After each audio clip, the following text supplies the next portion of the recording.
and welcome to It's Your Life Own It. I am Marissa Bludorn. I am your host, and I'm so excited to be with you today. This is part two of a series of interviews I am doing with Jeffrey Berger in regards to his whole approach to holistic training and development in the area of self. Just we go through so much in life, and if we don't have the right support system, if we're not in the right environment, it could be to our detriment. And just to wake you up, Own It is all about waking you up to becoming more and more self aware, so that you live a fulfilling life. And so, in our last segment, we talked about Jeffrey's history, how he came to where he is today. And today we're going to talk about him aligning with his purpose for his life. And so, without further ado, I would just like to taking center stage and owning me. It's Jeffrey E. Berger. He is in the house, and we were really going in on the Yeah, last session and segment, and we really got into some deep emotional, because it's a lot of emotion. We don't want to talk about the emotional part of life, and the right, emotional part of life is where all of the deep essence of how we really process things, and how we allow it to influence our thoughts, how we see things, and then how we're going to continue to show up in the world. And so, in our last segment, we talked about POS, perceived organizational support, how you saw your company after being a software engineer for 27 years. You saw what the company, and right. how you felt about the company, and how you felt like they felt about you, and you made a decision. And so, in this session, in this segment, we're going to really focus on how do you align with your purpose, because isn't that a part of what's so important for us to live a fulfilling life, is that Right. we truly, authentically find out, get in alignment with our assignment for our lives, our purpose, how we were designed and wired to be. So share with the audience your thoughts right now, and your journey Yeah, to purpose. yeah. So that's really a loaded question, Marisa. But yeah, the journey has been like a roller coaster, and um, I thought I had my purpose, being a software engineer and contributing and helping what I thought was making the betterment of the world from a pharmaceutical perspective. But that has completely done a 360 on me today. And the journey, as many of us know, we learn from the mistakes that we have made. We grow from them. We and hopefully, as we go on in life, that people will realize that they do have a purpose. Some people don't realize that today, but we were put here for a reason. And between the last time we talked and today, my journey started for in 2018 and 19, really exposing the vulnerability side of myself, because I talked about childhood molestation and the chemical Mhm. dependency and the suicide. And I was actually doing a live video on Facebook, sharing a little bit about my story, and all of a sudden I had mentioned the two attempted suicides, and like in my head, I'm spitting out the words, but in my head I'm saying, "Oh my God, what did I just say?" My family had no clue about the two attempted suicides, and here I am in my early 60s, and I'm divulging this on Facebook Live.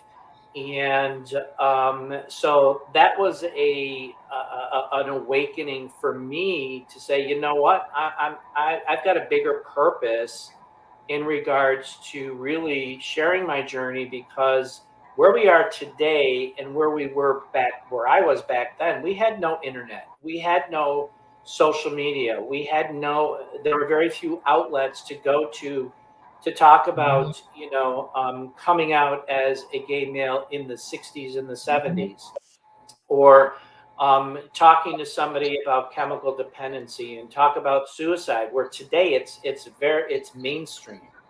It is mainstream, and there are outlets for individuals. So, with that purpose, it really, and I'm still fine tuning the purpose, and I think you will agree with me that as we travel um, you know, along our journey, we're going to find certain aspects, we're going to find certain people and other ideas that will influence us to Mhm. embrace, because it's about growth. It's about getting out of your comfort zone and being not afraid to hear new things, see new things, talk to people about new things, rather than being in a little round circle and not putting your foot out, because that's where people stay, remain, and they're not open. And that's where I find through my journey of working with people, talking with people, socializing with people, is that so many people are stuck in that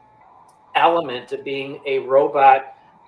And the systems that are out there are telling you what to do, what to say, what not to do, and how to take your medicine, and how to do this and how to do that, where we need more free thinking people.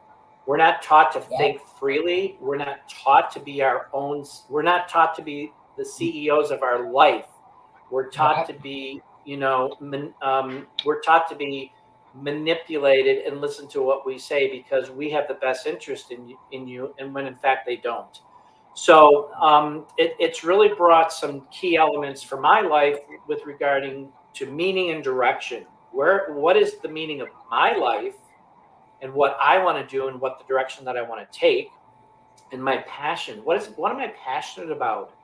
I found new passions as I've left corporate America, because I was stuck in a system that is failing. And what do I contribute? I want to do more contributions. I always wanted to give from a philanthropical perspective, but when you're working 60, 70, 80, 90 hours a week, you've got no time, you know. And when you're working paycheck to paycheck, and the economy doubles every 10 years and your salary doesn't, where's that extra money going to come in to, help with organizations? However, I'm going to throw this in there, because what I've learned is that most of these organizations, 95 to 98% of that money that is donated goes to the CEO who's running the company, and less actually goes to the purpose, what their purpose is, which I was blown away to find out some of these salaries of these non-for-profit organizations that are out there doing, philanthropical endeavors. And then my own goals and objectives and my own personal growth. Being away from corporate America has allowed me to develop and grow from a personal and a professional perspective.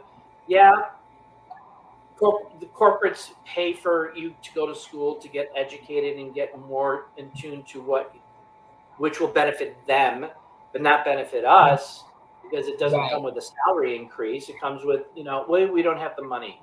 So, and then Right. the biggest thing is balance, on top of that. So, all of those tied in together with my own journey has been redefined, and it's been an amazing journey. It's been a tough journey in many respects, but with toughness comes gratitude.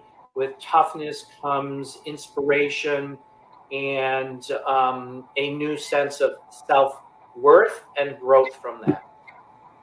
Right, right, right. That, I mean, you said so much, and I hate to sound cliches, but you did. You said a lot. I want to tap into clarity and purpose and alignment, and you Yeah. shared a little bit, and you tapped a little bit on that. Is that clarity comes as evolution, right? So Hmm. I like how the Bible says, they who seek me diligently find me. That's the same thing about your purpose and your passion. You have to seek it diligently. There is no clear path to where you're headed. There is a process Right. that must take place along the journey. You have to earn where you're going. And the way that you Right. earn where you're going is by your experiences? Do you press through the mess to get to God's best for your life? Because there are going to be, in a true path, there are going to be obstacles in your way. And Oh those yeah, obstacles are not meant to, they're not meant to stop to you stop you. unless you're Yeah, stoppable. They're not, unless you're right, stoppable, they're not meant to stop you. They're meant to teach you something right. so that you And can it's overcome it. yeah, and it's basically when you hit those blocks, those barricades, it's okay. Don't be stoppable. Go under it, go around it, or go over it to continue, because that's what life's journey is all about. Because we have to embrace those moments and learn from them. And talk about that because you embraced a very serious moment in time with your health. You know, that Yeah, was something that you see. This is about, again, how you said most people just go with the system and they just go where right, they're told. They don't buck the system. They don't, they don't own their life. They don't make CEO executive decisions. They just take what the doctor ordered, right? But right, you right. didn't do that. What did you No. do when you faced that health crisis in your life? So, I was just like any other typical person, following the rules and the regulations and following what, the medical system was telling me and the financial institution, blah, blah, blah, blah, blah. But in 2000, and I was diagnosed as type pre-diabetic in my 40s, because I do come Mhm. from a family of type 2 diabetes. My father, his sister, his brother. And so, okay, I have to go on medication. I have to do this. I have to do that. But over the years, my health continued to decline. And I'm like, okay, if I'm on these medications, why is my health not getting better? So in 2018, I had gone to my doctor because of um, some more complications, which were a result of the medications that I was taking. And my doctor wanted to put me onto a sixth medication. And I'm like, well, what? Why? Well, you're having problems with the other five, so we need to counter it with this medication. And I'm like, well, wait a minute. Who's to say that this sixth medication a couple years down the road is not going to cause problems like these other five? You're just keeping adding medication after medication. And you're leading me down the same path as my father, who was type 2 diabetic. He ended up having heart disease and a leg amputation, and then he died at 70 with 12 medications on a daily basis. And I said, that's not the path that I want to take. I'm not ready to die. So I said, no, I'm not going to do it. I said, there's got to be another way. Well, no, you can only manage your diabetes with medication. That's the only way that you can manage your diabetes. And I said, well, I disagree with you. There's got to be another way. So I didn't take the medication. I was on a rampant search to do some due diligence and education, because I needed to self-educate myself and not listen to somebody Mhm. who is prescribing me medications and making money off of these medications. So I was introduced to the Holistic Chamber of Commerce when I was down here, and I'm like, holistic. I've heard about this, but I've heard that it's all fluff, it's all voodoo, it's all that typical garbage that we're being taught that it's Right. not good. So I said, you know what, I'm gonna give it a whirl. So I started to do some research on holistic wellness, and I come across some articles about reversing type 2 diabetes. So I'm like, oh my god, so I just dove in. Yeah. During that research, I was introduced to a holistic mental wellness company that actually focuses on the microbiome, which is the gut brain heart axis. So I dove into that a little bit to really understand what is this system. Well, we've had this system since the birth, since Adam and Eve. We have a system that is now being publicized, and research has been done that this microbiome, which is your gut brain heart axis health, is a key component to getting to the root cause of all disease. So I jumped on board with making some lifestyle changes, and In 9 months, I was able to lose 60 pounds, come off of 5 medications, get my reverse my diabetes by getting my numbers down to a state of non-diabetic. Although I still have to watch my my diabetes, which is my sugar levels, which is glucose and A1C, because I'm prone to that from what I've learned is through the foods that we have today that are filled with chemicals and preservatives and all that kind of stuff, and that are not good for us. So with that, I made a lifestyle change and I reversed all that. And now it's like, you know what? There are ways out there that are outside of mainstream medicine that will allow you to get better without medications. It's a matter of learning what those are and you know taking the initiative to do that. And I say that with really firm belief and conviction that we've been destroying our bodies for decades. And it's not going to be that red pill, that blue pill that'll bring you back in a day or two or a week. It's going to take time to rebuild the damage that has been done over decades for those who are in that system and have been on medications, because we're getting people off of medications by ingesting certain plants that address certain things from a physical, mental, emotional perspective, which has been absolutely amazing. And so that was the big thing for me. Is my journey officially started.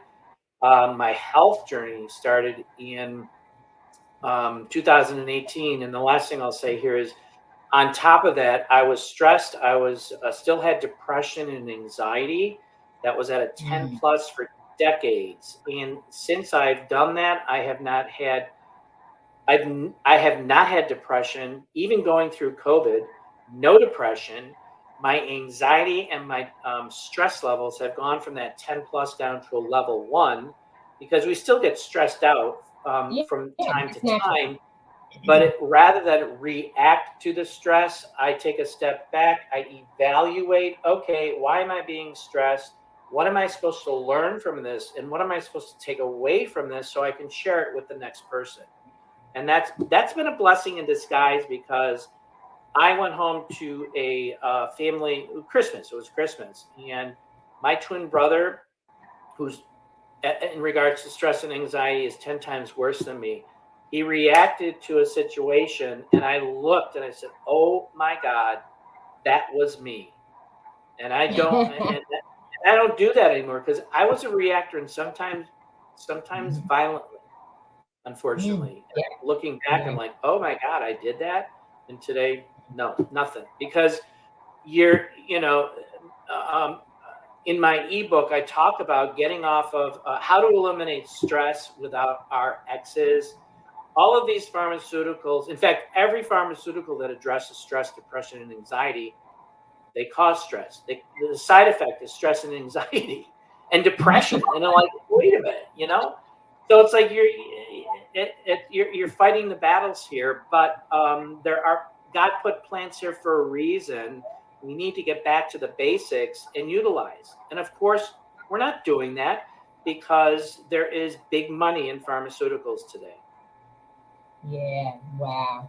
Yeah, you're so right on so many different fronts. And I used to question myself because I go to the doctors for my physical fitness, I go for my blood work, I go for my mammo.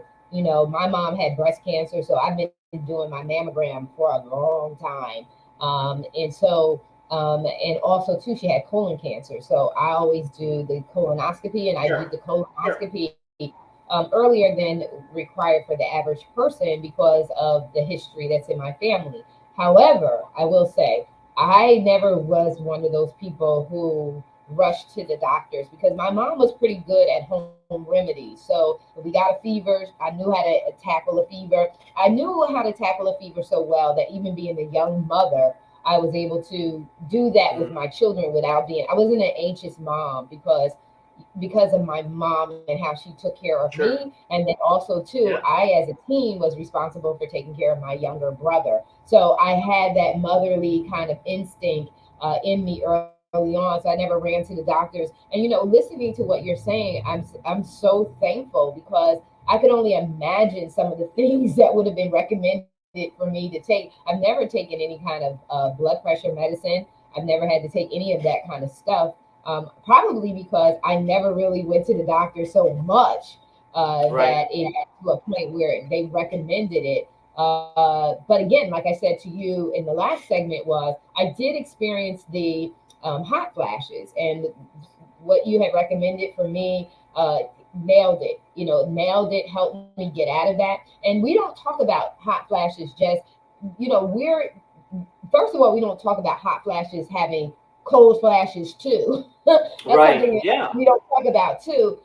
Then we don't talk about where hot flashes come from, the origin Mhm. of them. And that's why what your approach is, instead of just listening to doctors, we have to do our own research. And they tell you don't Google things, but Google things, but check the resources. So as a Right. Right.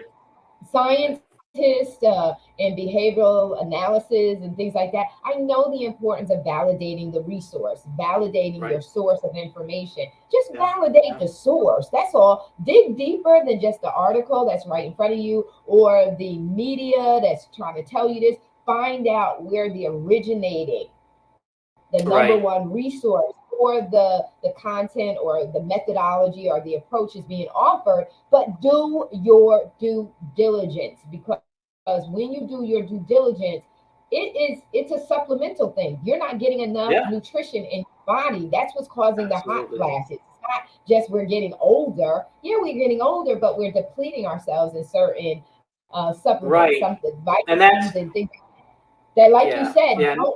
don't come from a pill. They come from, I eat a lot of, I did until I got here. I got to figure out how to, and I'm doing my research too to find out.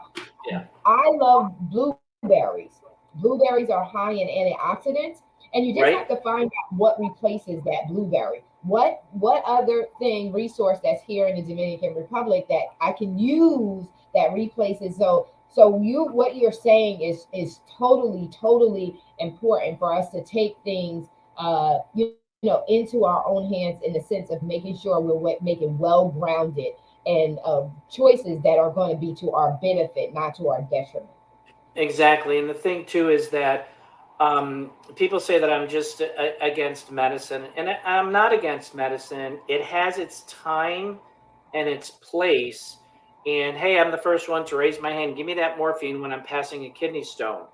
But the reality is that there are so many diseases that have been um, you know coming upon us in this last century.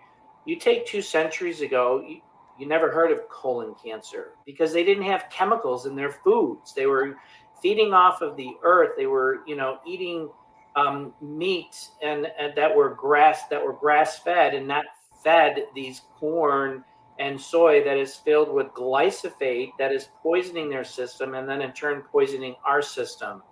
So but with that, it's yeah, do your due diligence because there are the old ways that do work, and unfortunately, it's like when we came down to Florida from the Northeast, the first 6 months, I'm like, oh my God, I grew up knowing that Florida is God's waiting room. I'm like, oh my God, most of these people are in the waiting rooms of doctors, and they're not enjoying their retirement because they're always sick.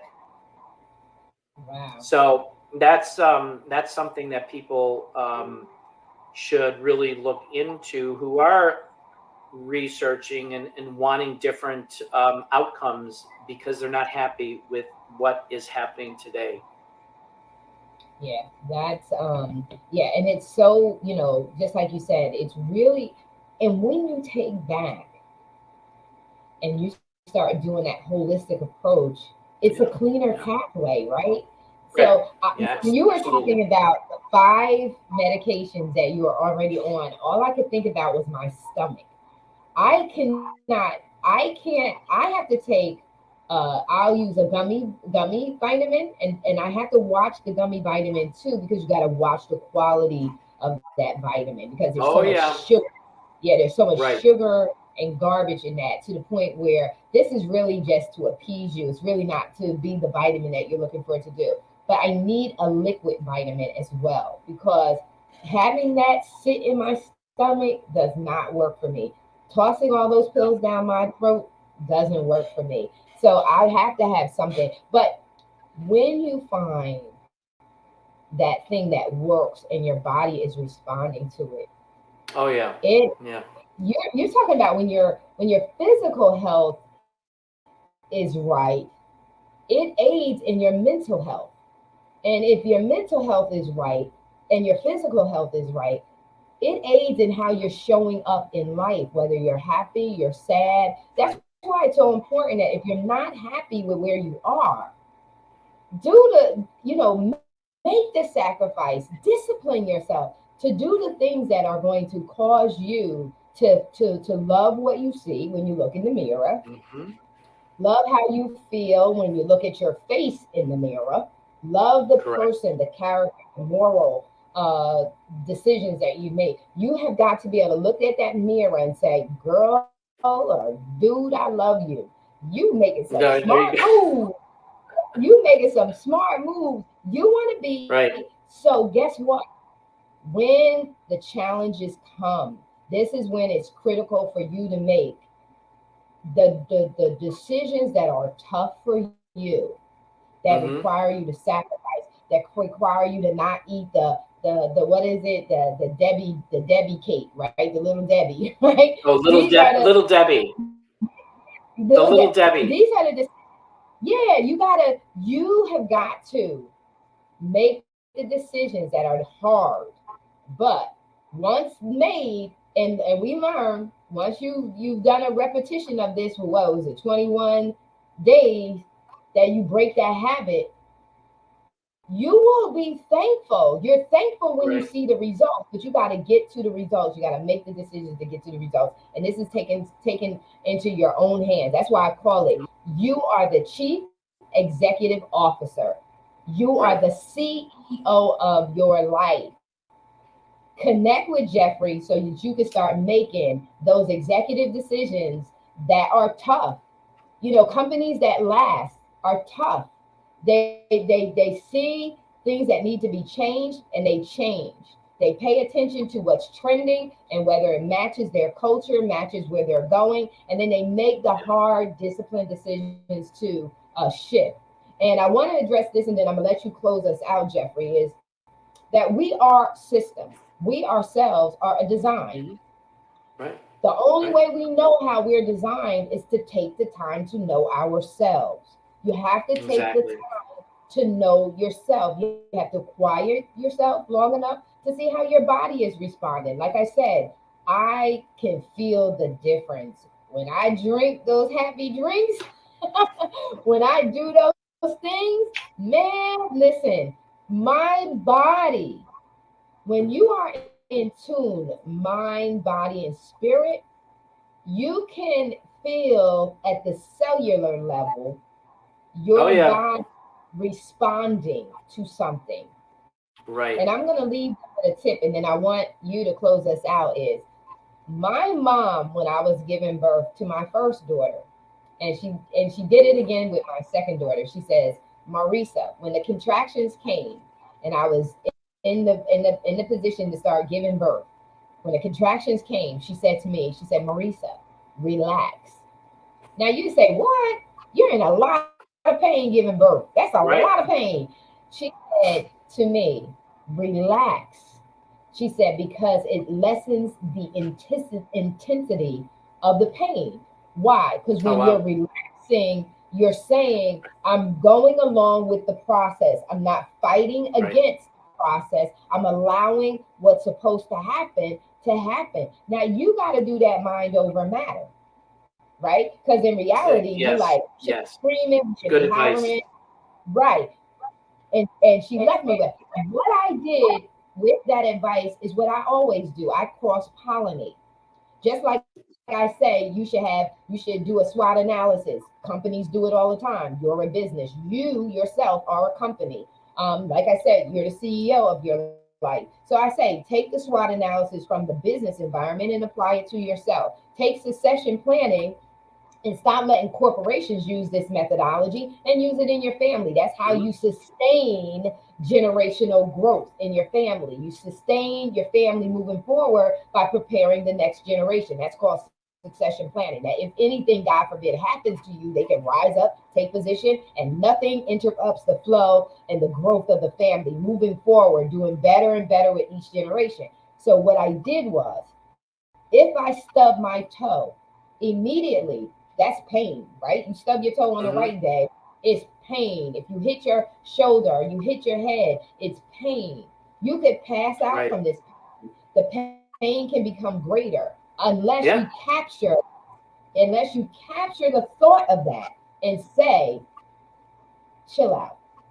All right, I hit my toe. I always say, thank you, Lord, that by your stripes I'm healed. That's my saying. But you could just say automatically, I'm not feeling that. Thank you. I feel that. Tap it out and keep moving. If you do that, I'm going to tell you, you do that, you take control of your body and you Mhm. start telling your body what it's going to do. I'm not feeling that. I don't have time for a toe. You check your toe, make sure your Right. toenail Right. bleeding or anything else, but you check it. But you don't have to go through all that level of pain necessarily. Train yourself to think in a different way. Do not just allow things to tell you what to do. Start telling them what Right. to do. It close us out because you are the starting of that. You are the starting of the Yeah. shifting of the Yeah. mindset and how it affects the whole body, mind, body, spirit, and financially. So we're going to tap into that too. We're going to head towards Right. that. But close us out, Yeah. Jeffrey. Exactly. So, yeah, I think that the big thing here is that unfortunately, a majority of us have been traveling a path to self destruction with regards to the food system, the medical system. For right now, I'm going to say we'll address the other things later. And the idea here is that it's going to take some time to really correct all the wrong that we've done that we thought we were doing okay with. But you go back to the sugar aspect of it, and that started way back, and um, it got us hooked on eating sweet things when in fact sugar is it's the cocaine of the legal cocaine of the world, and it is the catalyst that leads towards cancer and all disease because everything feeds off of sugar, unfortunately. So with that, what I've learned through my journey is as you start to feed your body, and I'm talking physically and mentally, the right um, the right formula, because there's a lot of elements within that formula. Your body will respond, and it responds amazingly. Yeah, it took me 9 months, but the first 3 months I wanted to quit. It was hard, but all I thought was I saw my father in his casket saying, I don't want to end up like that early in my life because that's where the doctors were driving me to was an early death. Wow. And that kept me pushing through those hard times because we want everything so easy. And when we've done the damage that we've done to our bodies, it's going to take hard work, dedicated work. But I'll tell you, damn it, it's been worth it. It has been worth it to push through those hard times and really understand outside of what we've been being taught what is good for us. We have to find out what is good for ourselves as the CEO because everybody has different, a different metabolism, if you will. And there are certain things that are good for certain people, and some things are not good for other people. Yep. So, Yep. and you have to learn that along your journey and keep track of that. So, keep an open mind, be open, be open. If you're out there struggling, if you're out there looking for other options because you're frustrated with your doctors, and again, I don't take away from doctors because that's the way they were trained. The system was put together to train doctors to prescribe medications, and that happened back in the early 1900s when big pharma came into play. And it's like, oh, we got to create a business to push drugs. So it is what it is, but there's a way to get out of that broken system and go from a centralized to a decentralized system because there are many of them out there that are being squashed by mainstream media. But those of us who are out there are passionate about helping people. That's what we're here for. Yeah, and that you said it. Get out of the cycle, that Right. vicious cycle of taking medication. And so I'm excited because we are continuing this conversation. So those of you who you find this intriguing, reach out to Jeffrey directly. Connect with him on the ticker. You see his contact information is there. Grab some coffee, tea, whatever it is that you desire to drink, and have a chat with Jeffrey to find Right. out more. There's so much more to this conversation that needs to be done on a one-to-one basis, because this is all personal, right? And Yep. every scenario is different. And he's here to help you get a harness on what it is that's going on in your life, and then help you to have a holistic approach to it. And also, you can check out his articles in the Own It magazine. If you're interested, you connect with Jeffrey, let him know, give him your email address. We'll add you to the subscribers list and get you on the subscribers list. And you can read his articles, because his articles are in Phoenix Fitness magazine. They're also in the Own It magazine. And you can get a plethora of information that is going to help you on your journey and stay consistently informed of everything that Jeffrey offers, and all that's going on out here. So we just thank you so very much. We're looking forward for our next conversation, because our next conversation, we're going to dive in deep into Jeffrey's coaching programs and all that he does and all that he offers. So if you want to know about that, you better stay tuned. We're out. Thank you so very much. Thank you. Bye.